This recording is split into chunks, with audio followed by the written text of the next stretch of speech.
नमस्कार। आप लोगों की कई रिक्वेस्ट आ चुकी हैं the way of the world पर वीडियो बनाने के लिए, और बिना डिटेल में पढ़ाए किसी भी ड्रामा को उस पर वीडियो बनाने का मेरा मन नहीं होता। लेकिन अब क्योंकि टाइम नहीं है, मैंने हेमलेट और मैकबेथ दोनों ही शुरू किए हुए हैं। पहले उनको ख़त्म करूँगी, उसके बाद अगला ड्रामा शुरू करूँगी। तो मैं इस बीच आपको कुछ क्वेश्चंस तैयार करा देती हूँ। आपने खुद से पढ़ ही लिया होगा the way of the world को, चाहे समरी पढ़ी हो आपने या जो भी पढ़ा है, आपको स्टोरी मालूम ही होगी। इस पर जो मेन क्वेश्चन आता है वो आता है the way of the world as a comedy of manners. तो आज हम इसी क्वेश्चन का आंसर देखते हैं। तो क्वेश्चन इस तरीके से आ सकता है, account for the way of the world as a comedy of manners. और इसको फिर आप हेडिंग डालेंगे जब आंसर शुरू करेंगे, the way of the world comedy of manners, इस तरीके से। और पहला यहाँ पर हेडिंग होगा introduction. कॉन्ग्रीव्स the way of the world is a successful comedy. Congreve का जो ड्रामा है the way of the world, अच्छा ये जो the way of the world क्योंकि टाइटल है, और टाइटल या तो ब्लैक पेन से आपको लिखना होगा, आंसर आप ब्लू से लिख रहे हैं तो उसको टाइटल को ब्लैक से लिखिए, या फिर इसको अंडरलाइन कर दीजिएगा, या फिर इसको सिंगल इन्वर्टेड कोमा में बंद कर दीजिएगा, क्योंकि टाइटल अलग दिखना चाहिए। जब आप किसी बुक का टाइटल लिख रहे हैं तो या तो इसको the way of the world को अंडरलाइन कीजिएगा जब आप आंसर लिखें, या फिर इसको सिंगल इन्वर्टेड कोमा में, या फिर जब सारा आंसर आप ब्लू से तो इसको ब्लैक से लिखिएगा। इज़ अ सक्सेसफुल कॉमेडी, तो ये एक सफल सुखांत नाटक है। इट इज़ रिगार्डेड, इसको माना जाता है as a perfect comedy of manners, एक पूर्ण comedy of manners on the following grounds. यानी जो नीचे दिए हुए ग्राउंड्स माने कारण होते हैं, आधार होते हैं। तो ये जो नीचे हमने आधार डिस्कस किए हैं, कारण डिस्कस किए हैं, उनके आधार पर इसको एक परफेक्ट कॉमेडी ऑफ मैनर्स माना जाता है।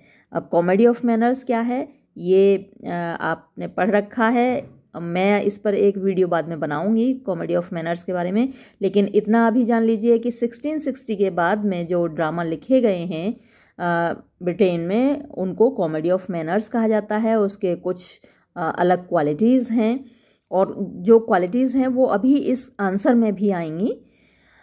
तो पहला हेडिंग है अ कॉम्प्लेक्स प्लॉट। कॉम्प्लेक्स माने होता है जटिल। तो एक जो कॉमेडी ऑफ मैनर्स की एक क्वालिटी है वो कॉम्प्लेक्स प्लॉट है, जटिल वो है, मतलब कि प्लॉट होता है। It is the quality of a comedy of manners, ये एक गुण होता है कॉमेडी ऑफ मैनर्स का, दैट के it introduces so many intrigues. It introduces यानी ये दिखाता है सो मैनी इंट्रीग्स। इंट्रीग होते हैं षड्यंत्र, आप कह सकते हैं, मजाक आप कह सकते हैं। दैट के the plot becomes very complex, कि जो प्लॉट है, जो कथानक है, वो बड़ा जटिल हो जाता है। आपने जब ये पढ़ा होगा तो देखा होगा कि कथानक इसका कितना जटिल है, कहानी इधर से उधर घूमती रहती है। समटाइम्स, कभी कभी, इट बिकम्स, ये हो जाता है, सो कॉम्प्लेक्स, इतना जटिल, दैट के द ऑडियंस, जो दर्शक हैं या फिर पाठक हैं, क्योंकि आप लोग तो पढ़ ही रहे हैं, आपने इसका ड्रामा देखा तो है नहीं थिएटर में, तो जो ऑडियंस हैं, दर्शक हैं, फेल, वो असफल रहते हैं, इन अंडरस्टैंडिंग, समझने में, दैट, उसको, यानी कथानक को समझने में, कभी कभी कंफ्यूज हो जाते हैं ना। The old bachelor is the first play, तो द ओल्ड बैचलर पहला नाटक है by William Congreve, William Congreve के द्वारा लिखा गया। इन द प्ले, उस नाटक में, the old bachelor is Hartwell, तो उसमें जो ओल्ड बैचलर है वो हार्टवेल है। हु हेट्स, जो कि नफरत करता है, विमेन, महिलाओं से। ही फॉल्स इन लव, उसे प्यार हो जाता है, विद सिल्विया, सिल्विया से। Hartwell wishes to marry her, Hartwell उससे शादी करने की इच्छा रखता है। He discovers her true character, he discovers, उसको पता चलता है, हर ट्रू कैरेक्टर, उसका वास्तविक चरित्र, आफ्टरवर्ड्स, बाद में। द कॉमेडी इंक्लूड्स, इस कॉमेडी में शामिल है, द अम्यूजिंग कैरेक्टर्स, अम्यूजिंग यानी कि मनोरंजक, कैरेक्टर्स, पात्र, एंड अम्यूजिंग इंट्रीग्स, और मनोरंजक, इंट्रीग्स यानी घटनाएं। बट, लेकिन, कॉन्ग्रीव सेकेंड प्ले, कॉन्ग्रीव का जो दूसरा नाटक है the double dealer had a complex structure, उसका एक जटिल कथानक था and did not get much welcome, और उसको ज़्यादा स्वागत नहीं मिला, यानी दर्शकों ने उसको ज़्यादा पसंद नहीं किया। इन the way of the world, तो ये जो नाटक है the way of the world, अब देखिए यहाँ बुक में सही से लिखा है क्योंकि यहाँ इटैलिक्स में लिखा है तो साफ दिखाई दे रहा है, अलग से दिखाई दे रहा है ये जो टाइटल है the way of the world का इटैलिक्स में। तो ऐसे ही आपको भी करना है, जब आप अपना आंसर लिखें तो टाइटल क्लियरली दिखना चाहिए। इट इज़ नॉट क्लियर, ये स्पष्ट नहीं है, इफ़ कि क्या मिसेस फेनाल्स फ्यूचर, मिसेस फेनाल का भविष्य इज सेटिस्फैक्ट्रीली रिजॉल्व्ड, यानी संतोषजनक रूप से वो रिजॉल्व हुआ, यानी उसका सॉल्यूशन निकला, and she is welcomed by Fainall, और उसका स्वागत किया जाता है फेनाल के द्वारा, हु हैज़ लेफ्ट, जिसने छोड़ दिया है मिसेस मारवुड को। इट इज़ नॉट क्लियर, ये स्पष्ट नहीं है, दैट फेनाल इज़ कम्प्लीटली डिफीटेड, कि जो फेनाल है वो पूरी तरीके से हार गया है। ही कुड स्टिल डिमांड, वो अभी भी मांग सकता था, कंट्रोल, नियंत्रण, ऑफ लेडी विशफर्ड्स फॉर्च्यून, लेडी विशफर्ड के फॉर्च्यून यानी उसकी संपत्ति का, और डिसग्रेस हर डॉटर, या फिर उसकी पुत्री का अपमान कर सकता था। मिराबेल्स स्टेटमेंट, यहाँ थोड़ा सा देखिए प्रिंट में गड़बड़ है तो, लेकिन मैं बोल रही हूँ तो आपको समझ में आ जाएगा। मिराबेल्स स्टेटमेंट, मिराबेल का कथन, दैट के फेनाल सर्कमस्टांसेस, फेनाल की परिस्थितियाँ, आर सच, ऐसी हैं, ही मस्ट ऑफ फोर्स, कि उसे जबरदस्ती, follow is hardly acceptable, he must of force follow, यानी उसे जबरदस्ती अनुकरण करना पड़ेगा, इज है हार्डली, मुश्किल से ही, एक्सेप्टेबल यानी स्वीकार करने लायक। सम प्रॉब्लम्स, कुछ समस्याएं, ऑफ मोटिवेशन, प्रेरणा की, आर नॉट क्लियर, स्पष्ट नहीं है, इन द प्ले, नाटक में। वाई, क्यों, didn't Mirabell himself marry, Mirabell ने खुद क्यों शादी नहीं की, Mrs Fainall when she was a rich widow, and both of them have always been in love, यानी कि मिराबेल ने खुद मिसेस फेनाल से शादी क्यों नहीं की, जबकि वो एक रिच विडो थी, एक धनवान विधवा थी, और एंड बोथ ऑफ देम, और वो दोनों ही, have always been in love, यानी एक दूसरे के प्यार में रहे हैं। द अफेयर, जो प्रेम प्रसंग है, between Mirabell and Mrs Fainall, Mirabell और मिसेस फेनाल के बीच में, हैज़ नॉट एंडेड, वो भी ख़त्म नहीं हुआ। शी मैरिड फेनाल, उसने फेनाल से शादी की, ओनली, केवल, टू प्रिवेंट, रोकने के लिए, स्कैंडल, स्कैंडल यानी कि जो अफवाह होती है उसको, इफ़ शी बिकेम प्रेग्नेंट, कि वो प्रेग्नेंट हो गई है, if it is a fact, यदि ये एक तथ्य है, ये एक सच है, वाई शी शुड हेल्प, तो वो क्यों मदद कर रही है, इन मिराबेल्स वूइंग, मिराबेल के, वो माने तैयार करना, शादी के लिए तैयार करना, राजी करना, तो मिराबेल के तैयार करने में, ऑफ मिलामेंट को। परहैप्स, शायद, मिराबेल हैज़ कन्विंस्ड, मिराबेल ने विश्वास दिलाया है, मिसेस फेनाल को, दैट के ही इज़ मैरिंग मिलामेंट, कि वो मिलामेंट से शादी कर रहा है, फॉर मनी, पैसे के लिए। Typical names of characters, typical means विशेष प्रकार के नाम, कैरेक्टर्स के, पात्रों के। तो आपने देखा कि इन नाटकों में जो पात्र के नाम होते हैं वो बड़े अलग अलग तरीके के होते हैं। एक मैंने कई बार आपको बताया है कि शेरिडन के राइवल्स में मेलाप्रोप है, मिसेस मेलाप्रोप, तो उसका भी नाम मेलाप्रोप इसलिए है क्योंकि वो गलत शब्दों का प्रयोग करती है, एक की जगह दूसरे शब्दों का प्रयोग करती है, और मेलाप्रोप का मतलब जो एप्रोप्रिएट वर्ड यूज़ नहीं करते वो मेलाप्रोप हुआ। तो इसी तरीके से यहाँ भी जो नाम हैं, विलियम कॉन्ग्रीव के जो नाटकों में नाम हैं वो भी इसी तरीके के हैं। इन अ कॉमेडी ऑफ मैनर्स, यानी कॉमेडी ऑफ मैनर्स में characters have such typical names, पात्रों के ऐसे ख़ास नाम होते हैं दैट सजेस्ट, जो कि सुझाव देते हैं, प्रदर्शित करते हैं, दिखाते हैं देयर कैरेक्टर्स ऑल्सो, उनके चरित्र को भी। ये देखिए, यहाँ कैरेक्टर का मतलब है पात्र, यानी जो एजेंट है, जो व्यक्ति है। यहाँ कैरेक्टर का मतलब है व्यक्ति और यहाँ कैरेक्टर का मतलब है चरित्र। शब्द एक ही है लेकिन दोनों जगह अर्थ अलग है। एक ही सेंटेंस में कैरेक्टर 2 बार आया लेकिन कैरेक्टर शब्द का अर्थ दोनों जगह अलग था। तो यहाँ कैरेक्टर का मतलब पात्र यानी कि वो व्यक्ति, और यहाँ कैरेक्टर का मतलब चरित्र उसका। फॉर एग्जाम्पल, उदाहरण के लिए, इन कॉन्ग्रीव्स प्ले, कॉन्ग्रीव के नाटक द ओल्ड बैचलर में the name of the hero, जो हीरो का नाम है नायक का, इज हार्टवेल है।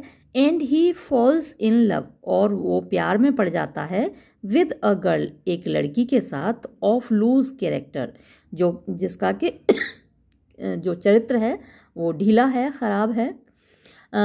इन द डबल डीलर, और जो उसका नाटक है डबल डीलर, द कैरेक्टर, वो जो पात्र है, दैट डिसीव्स, जो धोखा देता है, ऑल, सभी को, इज नेम्ड, उसका नाम है मास्क वेल। तो मास्क, आप मुंह पे नकाब जो पहनते हैं, वेल माने अच्छे तरीके से, तो मुंह पे अच्छे तरीके से नकाब जब आप पहन लेते हैं तो पहचान में नहीं आते।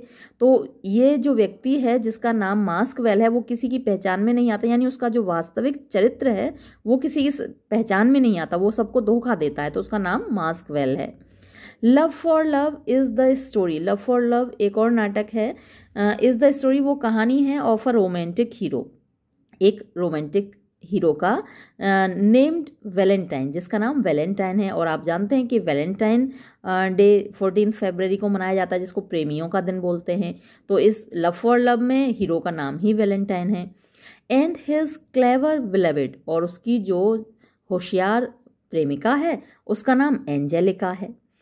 इन the way of the world, और ये जो नाटक है way of the world, Lady Wishfort, तो यहाँ जो लेडी विशफर्ट है, इज़ अ लेडी, वो एक महिला है, ऑफ स्ट्रॉन्ग विश, यानी बहुत स्ट्रॉन्ग, बहुत ताकतवर इच्छाओं वाली। ट्रू टू हर नेम, यानी वो अपने नाम के प्रति सच्ची है। शी विशेस टू मैरी, इसलिए वो शादी करना चाहती है। इन ओल्ड एज, बूढ़ी अवस्था में। एंड ट्राइज, और कोशिश करती है, टू हाइड, छिपाने की, द रिंकल्स, झुर्रियों को, ऑफ हर फेस, अपने चेहरे की, बाय यूजिंग, प्रयोग करके, कॉस्मेटिक्स, यानी जो सौंदर्य के प्रसाधन होते हैं। एंड ड्रिंकिंग ब्रांडी, और ब्रांडी पीकर।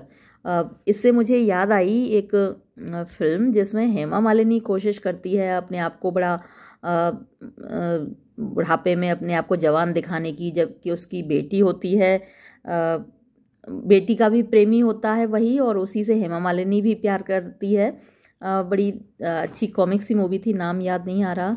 वो उसमें रकुल प्रीत उसकी बेटी होती है और राजकुमार राव रकुल प्रीत का बॉयफ्रेंड होता है, और हेमा मालिनी भी उसी को प्यार करने लगती है।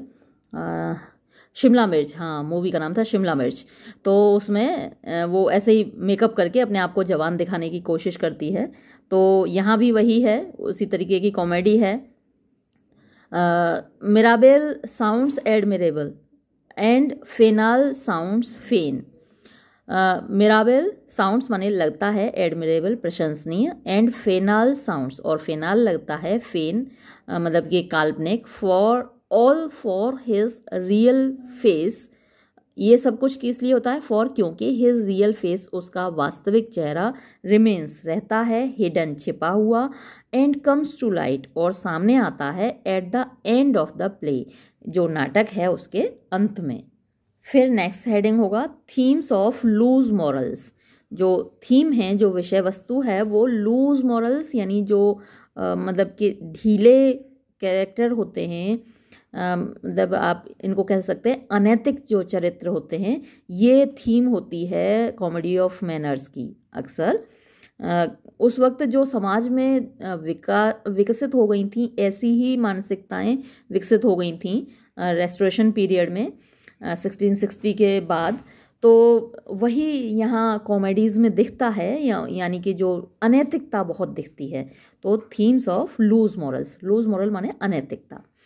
अ कॉमेडी ऑफ मैनर्स, जो कॉमेडी ऑफ मैनर्स है, इंट्रोड्यूसेस दिखाती है थीम्स विषय वस्तु ऑफ लूज मॉरल्स अनैतिकताओं की, दैट लीड टू जो कि ले जाती है इवन एक्सचेंज ऑफ लवर्स। तो इस हद तक अनैतिकता थी कि अपने लवर्स को भी वो लोग एक्सचेंज कर लेते थे, एक दूसरे से अदला बदली कर लेते थे।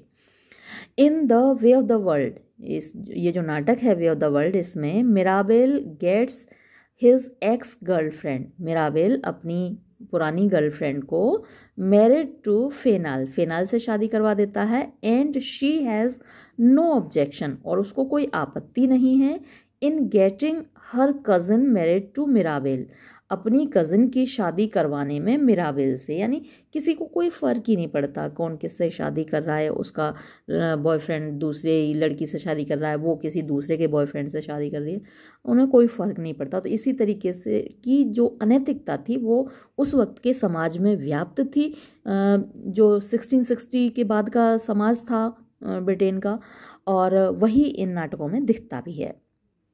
The battle of sexes makes these place interesting, तो ये जो युद्ध है आपस का, यानी मेल फीमेल का, वो इन नाटकों को इंटरेस्टिंग बनाता है, रोचक बनाता है।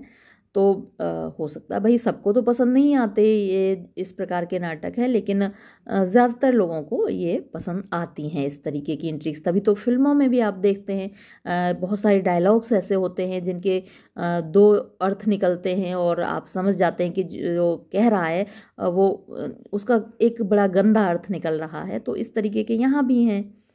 मिसेस मारवुड विशेस, मिसेस मारवुड चाहती है टू हैव मिराबेल, मिराबेल को पाना, when he does not approve, और जब वो स्वीकार नहीं करता दिस रिलेशनशिप, इस रिश्ते को, शी बिकम्स, वो बन जाती है मिस्ट्रेस टू फेनाल। मिस्ट्रेस मतलब जो कि हिंदी में बड़ा ख़राब सा शब्द है उसके लिए, तो आप जानते हैं टू फेनाल, फेनाल की वो मिस्ट्रेस बन जाती है। एंड कॉन्स्पायर्स, और षड्यंत्र रचती है अगेंस्ट मिराबेल, मिराबेल के खिलाफ। फिर नेक्स्ट हेडिंग है सटायर ऑन हिपोक्रेसी। तो ये सटायर माने व्यंग है, ऑन हिपोक्रेसी क्या होती है, पाखंड, दिखावा।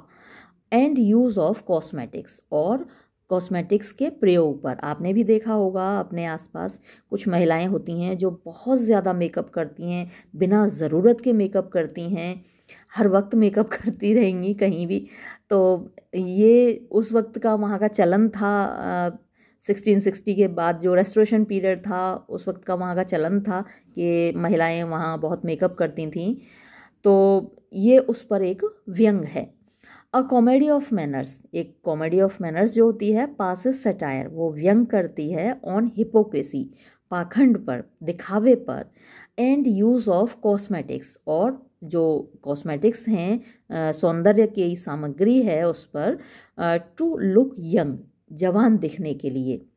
तो जब महिलाएं थोड़ी बुजुर्ग होने लगती हैं, बुढ़ापे की ओर अग्रसर होती हैं, कुछ महिलाएं, सारी नहीं, कुछ महिलाएं तो कोई बात नहीं भाई, बूढ़े हैं तो बूढ़े दिख रहे हैं, तो लेकिन कुछ महिलाओं को बूढ़ा दिखना बड़ा बुरा लगता है, तो वो अपने आप को ज़बरदस्ती मेकअप करके जवान दिखाने की कोशिश करती हैं। तो उन महिलाओं पर ये व्यंग है। लेडी विशफर्ड क्लेम्स, लेडी विशफर्ड दावा करती है टू बी मैन हेटर, कि वो पुरुषों से नफरत करती है। बट लेकिन शी विशेस टू मैरी, वो शादी करना चाहती है। दो यद्यपि शी इज़ ऑफ 55, वो 55 साल की है। मिराबेल रिमार्क्स, मिराबेल टिप्पणी करता है दैट के शी इज़ सो ईगर, वो इतनी ज़्यादा इच्छुक है, इतनी ज़्यादा उत्सुक है टू मैरी, शादी करने के लिए, दैट के शी वुड मैरी, वो शादी कर लेगी, एनीथिंग, किसी भी चीज़ से, that looks like a man, जो कि पुरुष जैसी दिखाई देती हो।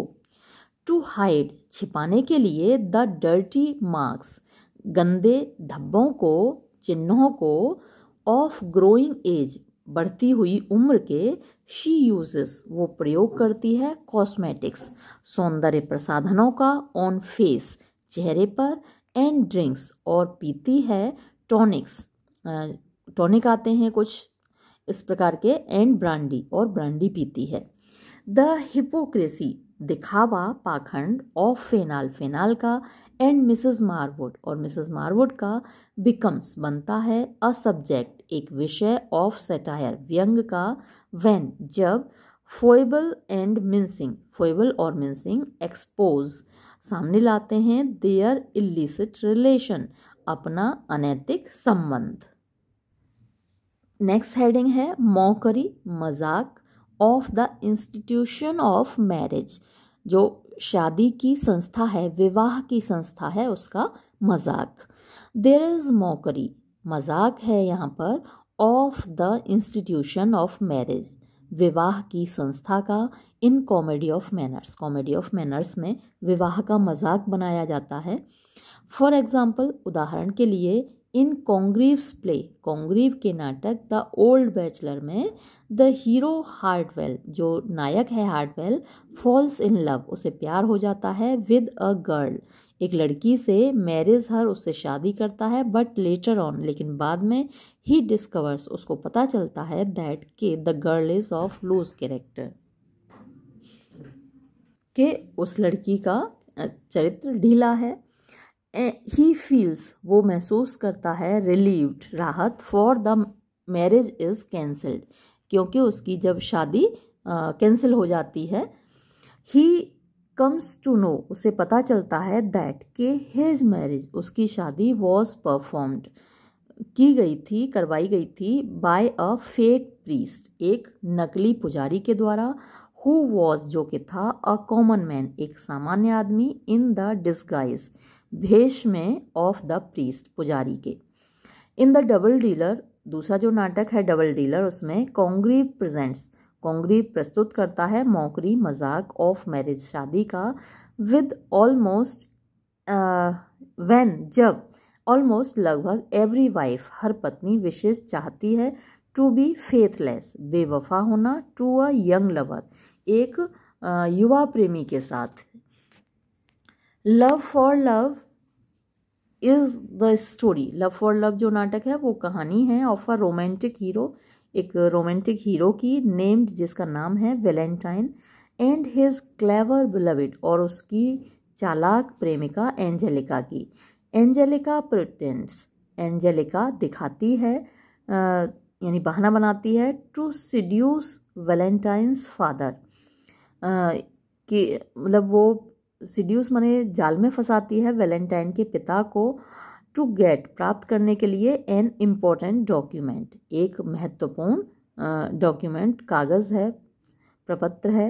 व्हेन जब शी गेट्स इट उसको ये प्रपत्र मिल जाता है डॉक्यूमेंट मिल जाता है शी डेस्ट्रॉयज इट तो वो उसको ख़त्म कर देती है नष्ट कर देती है एंड मैरिज वैलेंटाइन और वैलेंटाइन से शादी कर लेती है। In the way of the world और ये जो नाटक है the way of the world इसमें लेडी विशफर्ट विशेस लेडी विशफर्ट की इच्छा होती है मैरी शादी करने की एट ओल्ड एज बुढ़ापे में एंड वूज और वो प्यार करती है शादी के लिए मनाने की कोशिश करती है सर रोलैंड को। Sir Roland is Waitwell in disguise और जो सर रोलैंड है वो वेवेल है भेष बदले हुए and he is already married और उसने पहले ही शादी कर ली है टू फोइबल से। Fainall and Mrs Fainall are faithless to each other Fainall और मिसेस फेनाल एक दूसरे के प्रति बेवफा हैं। नेक्स्ट हेडिंग है इम्पोर्टेंस ऑफ मैनर्स यानी इम्पोर्टेंस महत्व ऑफ मैनर्स का यानी चाल चलन का। In a comedy of manners में ग्रेट इम्पोर्टेंस इज गिवन बहुत महत्व दिया गया है to pleasing manners and sharp intellect. Pleasing यानी खुशी देने वाले हंसाने वाले मैनर्स तौर तरीके एंड शार्प इंटेलेक्ट और तेज बुद्धि को इंटेलेक्ट को। मिलामेंट इम्प्रेस करती है प्रभाव में लेती है विद हर प्लीजिंग मैनर्स अपने हंसाने वाले मैनर्स तौर तरीक़ों से। Lady Wishfort is much conscious, Lady Wishfort बहुत सचेत है, ऑफ हर मैनर्स, अपने तौर तरीकों के प्रति, वैन जब, शी इज़ वेटिंग, वो इंतज़ार कर रही होती है, for sir Roland, sir Roland का। देयर इज़ सटायर, व्यंग है, इन रूरल मैनर्स, देहाती तौर तरीकों में, through sir Wilfull, sir Wilfull के माध्यम से। नेक्स्ट हेडिंग है विट एंड इंटेलेक्ट। तो विट हाजिर जवाबी होती है, इंटेलेक्ट भी बुद्धिमत्ता होती है। अ comedy of manners is known, एक कॉमेडी ऑफ मैनर्स जानी जाती है, फॉर विट एंड इंटेलेक्ट, हाजिर जवाबी के लिए और बुद्धिमत्ता के लिए। इन the way of the world, way of the world में विटी एंड इंटेलेक्चुअल डायलॉग्स, यानी हाजिर जवाबी से भरे हुए और बुद्धिमत्ता से भरे हुए डायलॉग्स माने संवाद, इम्प्रेस प्रभावित करते हैं। फॉर एग्जाम्पल, उदाहरण के लिए, अ हाईली फिलोसफिक, एक बड़े उच्च कोटि का, फिलोसफिक माने दार्शनिक, डिस्कशन यानी वाद विवाद, एपियर्स सामने आता है, between Mrs Fainall and Mrs Marwood, Mrs Fainall और मिसेस मारवुड के बीच में। Mrs Fainall claims, Mrs Fainall दावा करती है, दैट के वी मस्ट फाइंड, हमें पाना चाहिए, द मीन्स संसाधन, ऑफ हैप्पीनेस, खुशी के, इन आर सेल्व्स अपने आप में, एंड एमंग आर सेल्व्स और अपने बीच में। Millamant and Mirabell have a witty discussion, तो मिलामेंट और मिरावेल का एक हाजिर जवाबी से भरा हुआ डिस्कशन होता है, वाद विवाद होता है। व्हेन जब, they put before each other, वो एक दूसरे के सामने रखते हैं, कंडीशंस शर्तें, टू बी ऑब्जर्व्ड जिनका पालन किया जाएगा, बाय देम उनके द्वारा, आफ्टर मैरिज यानी कि शादी के बाद। नेक्स्ट हेडिंग है to hold mirror to society, यानी टू होल्ड मिरर माने आईना दिखाना, टू सोसाइटी समाज को। तो ये जो कॉमेडी ऑफ मैनर्स है ये समाज को का आईना है। वैसे भी जो साहित्य होता है, लिटरेचर होता है, वो समाज का आईना होता है, समाज में जो हो रहा होता है वही तो साहित्य में दिखाया जाता है।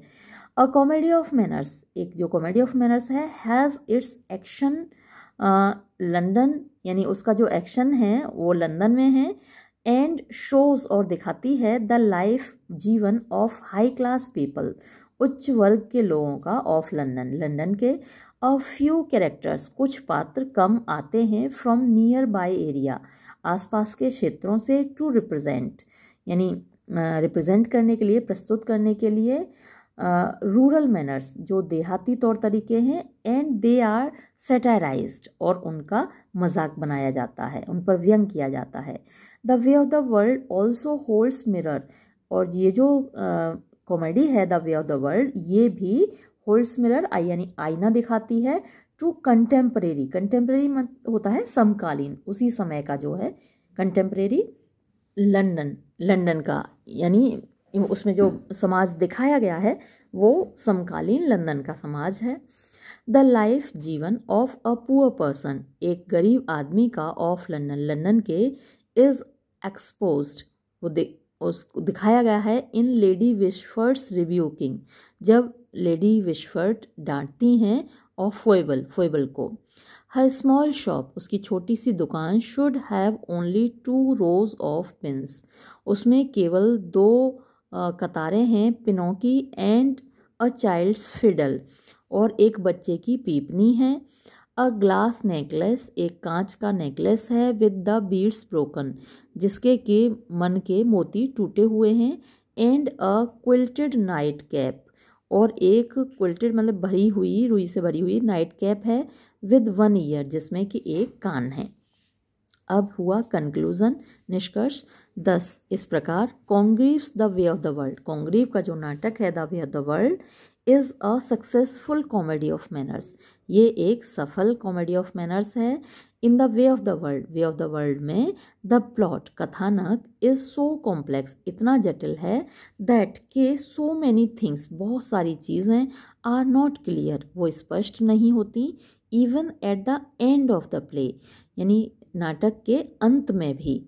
फॉर एग्जाम्पल, उदाहरण के लिए, इट इज़ नॉट क्लियर, ये स्पष्ट नहीं है, इफ़ द अफेयर, कि जो प्रेम प्रसंग था, between Mirabell and Mrs Fainall, Mirabell और मिसेस फेनाल के बीच, हैज़ एंडेड, वो ख़त्म हुआ है कि नहीं। एंड फेनाल हैज़ गिवन अप, और फेनाल ने छोड़ा है मिसेस मार्वुड को फॉर हर, उसके लिए।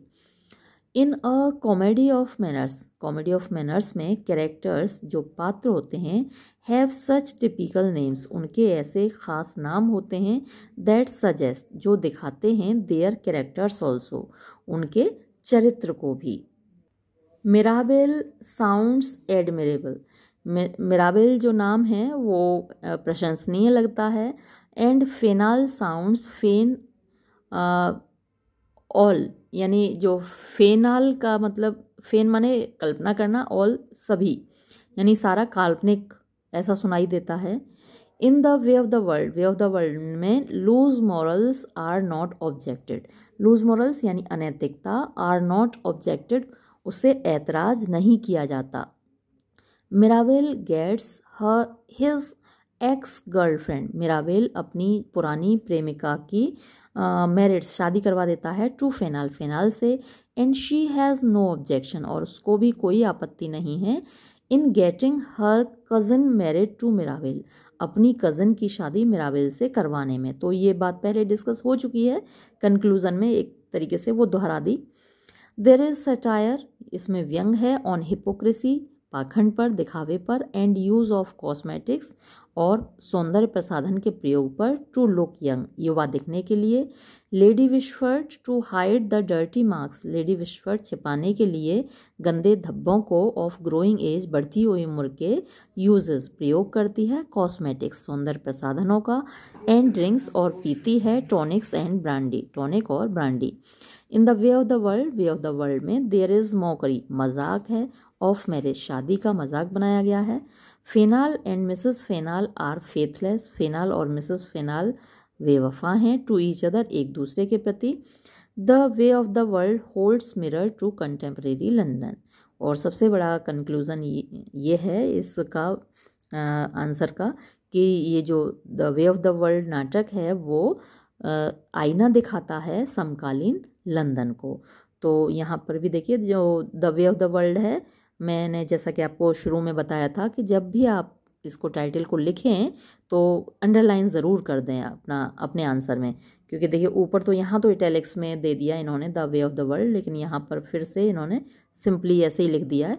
आप अपने एग्ज़ाम में किसी भी सब्जेक्ट का दे रहे हों या किसी भी और, जैसे कि ये तो the way of the world का आंसर हुआ, किसी और का मान लीजिए ओथेलो का आप लिख रहे हैं, या फिर सेंट जॉन का पर कोई आप क्वेश्चन का आंसर दे रहे हैं, ओलिवर ट्विस्ट में आप आंसर दे रहे हैं, तो उसको अंडरलाइन ज़रूर कर दें जो टाइटल होता है। तो आज के वीडियो में इतना काफ़ी है और आपका ये आंसर तैयार है। ये वीडियो मैं यहीं समाप्त करती हूँ। धन्यवाद।